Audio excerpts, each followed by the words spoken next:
ఇందిరమ్మ ఇళ్ల పథకాన్ని మరింత పారదర్శకంగా అమలు చేసే లక్ష్యంతో ఫిర్యాదుల కోసం ప్రత్యేక వెబ్సైట్ ని రాష్ట్ర ప్రభుత్వం రూపొందించింది.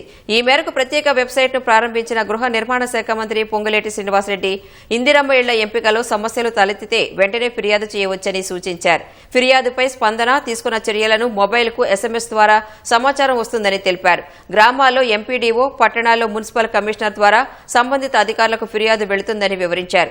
ఇందిరమ్మ ఇళ్ల పథకానికి ప్రభుత్వం అత్యంత ప్రాధాన్యత ఇస్తోందన్న మంత్రి మధ్యవర్తులకు తావు లేకుండా అర్హులకే దక్కేలా పారదర్శకంగా చర్యలు తీసుకుంటున్నట్లు చెప్పారు. వీలైనంత త్వరగా ఇళ్ల నిర్మాణం ప్రారంభించేలా చర్యలు చేపట్టినట్లు తెలిపారు. ఇందిరమ్మ ఇళ్ల దరఖాస్తుల పరిశీలన జిల్లాల్లో 95%, జీహెచ్ఎంసీలో 88% పూర్తయినట్లు వెల్లడించారు. త్వరలో లబ్దిదారుల ఎంపిక పూర్తి చేసి నిర్మాణానికి అవసరమైన కార్యాచరణపై దృష్టి సారించాలని అధికారులకు తెలిపారు. తొలి విడతలో స్థలం ఉన్న వారికి ఇంటి నిర్మాణం, రెండో దశలో నివాస స్థలంతో పాటు ఇళ్లు నిర్మించి ఇస్తామని పొంగులేటి తెలిపారు. గత ప్రభుత్వంలో ఇళ్ల నిర్మాణానికి కాంట్రాక్టు వ్యవస్థ ఉండేదని, ఇప్పుడు ఆ వ్యవస్థను రద్దు చేసి లబ్దిదారులే ఇండ్లు నిర్మించుకునే అవకాశం కల్పించినట్లు పొంగులేటి శ్రీనివాసరెడ్డి తెలిపారు.